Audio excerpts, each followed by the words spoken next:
நிலையத்துல பால் தயிர் மோர் அப்படின்னு வெரி குட்ரா கண்ணா அப்படின்னா அவர் என்ன கேட்டாரு, ஏன்பா வெரி குட்ன்றார்.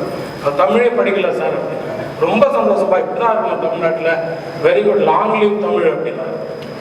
அதனால அட்லீஸ்ட் இன்னைக்காவது கொஞ்சம் பேசலாம் தமிழ்ல அப்படின்னுட்டு இங்க முன்னாடி நான் நின்றுட்டு இருக்கேன்.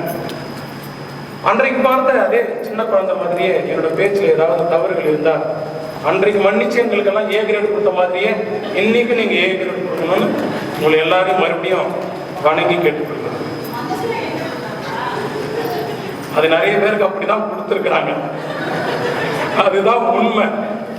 2 மார்க் போட்டா பழிச்சு போட்டோம் அப்படின்னு கொடுத்ததுதான் இன்னைக்கு நாங்க வெளியில சம்பாதிச்சு அவங்க குடும்பத்தை காப்பாற்றிட்டு இருக்கோம். அதுதான் உண்மை.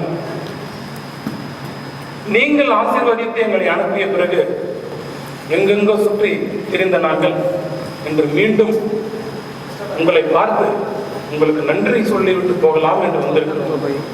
இது வெள்ளி விழா என்பதை விட உங்களுக்கு நன்றி சொல்லும் விழா என்று சொன்னால் அது சரியாக இருக்கும் என்று நான் நினைக்கிறேன். ஏனென்று சொன்னால் ஒரு பெற்றோர்கள் என்ன செய்வார்கள் என்றால், பெற்ற குழந்தைக்கு இதுதான்பா உலகம் அப்படின்னு அந்த அப்பா அம்மா அந்த உலகத்தை அந்த குழந்தைக்கு காட்டுவாங்க. அதை தாண்டி வாத்தியார் என்ன காட்டுவாரு அப்படின்னா, உலகமே இது பாரு, இவர் தான் உன்னை காப்பாற்ற போறவருன்னு என்ன அந்த உலகத்துக்கு காட்டுவாங்க. அவங்க தான் வாத்தியார்கள்.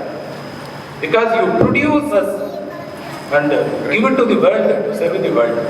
அப்படின்னும் பொழுது எனக்கு என்னமோ பெற்றோர்களை விட குருமார்கள் ஒரு ஸ்டெப் மேலேயே நிற்கிறாங்க.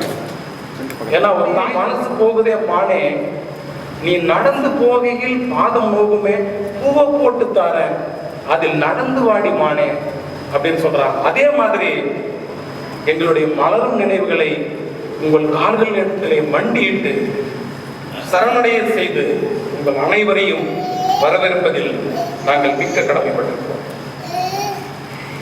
இந்த மகிழ்ச்சியை கொண்டாடுவோம்.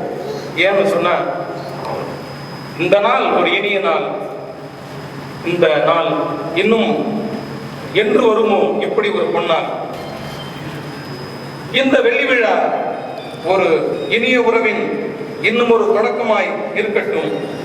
பொன் விழா நூற்றாண்டு என்று தொடர்கதைய தொடரட்டும். பெரிதெனும் பெருதிகள் என்று சொன்ன பாரதி போல நான் கேட்பது பெரிதென்றாலும் இந்த பெரிய கனவு மெய்ப்படட்டும். வாருங்கள் குருநாதர்களே, வாழ்த்துங்கள். ஏனென்றால் தமிழ்மறை சொல்கிறது, மாதா பிதா குரு பிறகுதான் வருகிறார் தெய்வம்.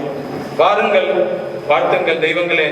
நீங்கள் எல்லாரும் என்னை வாழ்த்த வேண்டும், எங்களை வாழ்த்த வேண்டும், எங்கள் குழந்தைகளை வாழ்த்த வேண்டும், எங்கள் குடும்பத்தினரை வாழ்த்த வேண்டும். ஏனென்று சொன்னால் இன்று நாங்கள் நிற்பது உங்களால் தான்.